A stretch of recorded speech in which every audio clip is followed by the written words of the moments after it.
Ya baik, bismillahirrahmanirrahim. Assalamualaikum warahmatullahi wabarakatuh. Perkenalkan, saya atas nama Saskia Damayanti Nahar, berasal dari kelas 27A atau kelas 95 PIL. Ya baik, di video kali ini saya akan mereview salah satu buku milik saya pribadi, dan buku ini juga merupakan buku mata kuliah, salah satu mata kuliah saya di PGSD Bone, dan ini dia bukunya. Jadi buku yang akan saya review adalah buku Manajemen Berbasis Sekolah Dr. Insinyur Agustinus Hermino MPD. Itu nama penulisnya, dan buku ini diterbitkan tahun 2018. Ya, jadi buku ini terdiri dari 7 bab. Nah, bab per babnya akan kita bahas dalam video kali ini. Ya, jadi langsung saja.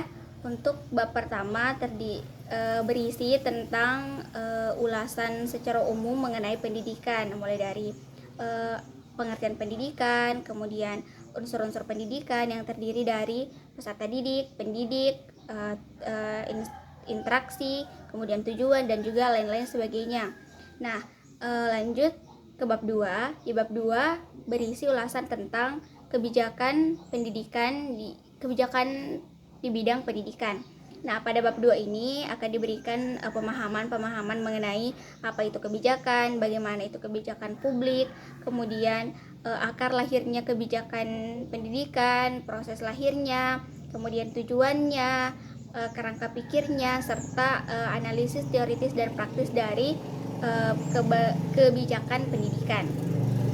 Kemudian lanjut ke bab 3. Nah, di bab 3 mulailah kita masuk pada konsep MBS. Nah, jadi dikenalkan di sini MBS sebagai produk kebijakan pendidikan yang terdiri dari pengertian MBS, kemudian konsep dasar MBS yang terdiri dari 3, yaitu motif, tujuan, dan juga manfaat, prinsip-prinsip MBS, serta langkah-langkah dalam penerapan MBS. Kemudian lanjut lagi ke bab 4. Nah, di bab 4 disinilah sebenarnya inti dari buku ini kalau menurut saya, karena di bab 4 ini adalah diberikan ulasan mengenai best practice dari penerapan MBS di tanah Papua. Nah, kenapa di tanah Papua? Karena berdasarkan judul dari buku ini adalah manajemen berbasis sekolah di daerah 3T dan juga daerah perbatasan di Indonesia, dan salah satu daerah yang termasuk dalam kategori itu adalah tanah Papua. Jadi kenapa dalam buku ini juga dibahas tentang tanah Papua. Jadi pada bab 4 ini diberikan dulu ulasan mengenai bagaimana sih sebenarnya kondisi pendidikan di tanah Papua, bagaimana kondisi geografisnya, bagaimana penduduknya di sana, karakteristiknya seperti apa, karakteristik lingkungan dan penduduknya itu seperti apa, semuanya dijelaskan dalam bab 4. Nah, itu guna memberikan pemahaman awal kepada pembaca tentang bagaimana sih sebenarnya tanah Papua.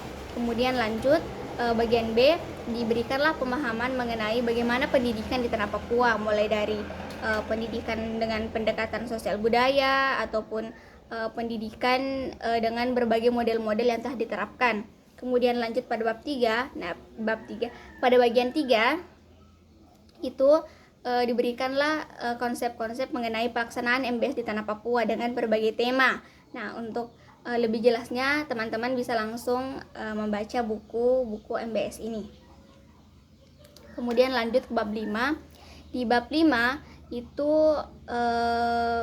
berisi tentang sekolah sebagai organisasi pembelajar. Nah, kenapa sekolah? Karena di sini kan bukunya judulnya manajemen berbasis sekolah. Jadi tentunya yang dibahas adalah sekolah. Sekolah sebagai organisasi pembelajar.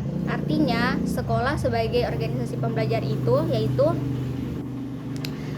sekolah harus terus meningkatkan sekolah yang terdiri dari siswa, kemudian guru, kepala sekolah, komite sekolah, dan semua warga sekolah. Intinya harus terus meningkatkan kinerja dan juga belajar, meningkatkan kompetensinya, bagaimana bisa meningkatkan sekolah itu dalam rangka keberhasilan manajemen berbasis sekolah. Jadi sekolah di sini artinya harus bisa merangkul, harus bisa mengatur bagaimana warga sekolahnya dalam rangka meningkatkan kualitas sekolah dalam rangka keberhasilan manajemen berbasis sekolah. Kemudian lanjut ke bab 6. Nah, pada bab 6 ini kan tadi dari sekolah sebagai organisasi pembelajar. Nah, sekolah sebagai organisasi tentunya tidak akan terlepas dari yang namanya figur seorang pemimpin. Nah, pemimpinnya dimaksud di sini adalah kepala sekolah. Itulah yang dibahas pada bab 6. Nah, pada bab 6 ini dibahas tentang bagaimana kepemimpinan seorang kepala sekolah dalam memimpin sekolahnya, mulai dari pengertian kepemimpinan, kemudian bagaimana kepala sekolah menjalankan kepemimpinan di sekolah, bagaimana peran kepala sekolah dalam keberhasilan MBS yang terdiri dari banyak sekali ya perannya, mulai dari sebagai edukator, sebagai pemimpin pastinya, sebagai supervisi yang melakukan supervisi, kemudian pencipta iklim kerja, kemudian sebagai wirausaha dan lain sebagainya. Jadi banyak sekali perannya dan teman-teman bisa mendapatkan ilmu yang banyak sekali dari buku ini. Kemudian kita melangkah ke bab terakhir nih, bab 7. Nah, jadi di bab terakhir ini, bab 7, diberikanlah strategi peningkatan kualitas guru di daerah 3T dan daerah perbatasan di Indonesia. Mulai dari bagian A, mulai dari perumusan kebijakan. Nah, tadi kan sudah dibahas pada bab 2, yang itu mulai dari proses perumusan kebijakan, kemudian akar munculnya lahirnya kebijakan, tujuan kebijakan, dan kerangka pikir dari suatu kebijakan. Kemudian bagian B, lanjutlah kita pada masa sosialisasi. Nah, setelah adanya kebijakan, lanjutlah di sosialisasi. Nah, pada sosialisasi ini diberikan pengertian sosialisasi, kemudian strategi melakukan sosialisasi di tanah Papua. Kemudian lanjut pada bagian C, setelah dilakukan sosialisasi, dilakukanlah implementasi kebijakan di tanah Papua. Kemudian setelah implementasi dilakukanlah yang namanya monitoring atau pengawasan. Nah, dari monitoring atau pengawasan ini biasanya terdapat beberapa kesenjangan yang menyebabkan MBS ini kurang berhasil. Nah, dari kesenjangan itu selanjutnya dibahas pada bagian D, upaya untuk memecahkan kesenjangan yang terjadi pada penerapan MBS di tanah Papua. Nah, jadi teman-teman mungkin cukup dari aku review buku manajemen berbasis sekolah ini. Semoga kalian tertarik untuk membeli dan membaca buku ini karena benar-benar membawa banyak manfaat dan juga ilmu pastinya ketika teman-teman membaca buku ini. Jadi lebih dan kurangnya mohon dimaafkan. Wabillahi taufiq wal hidayah. Wassalamualaikum warahmatullahi wabarakatuh.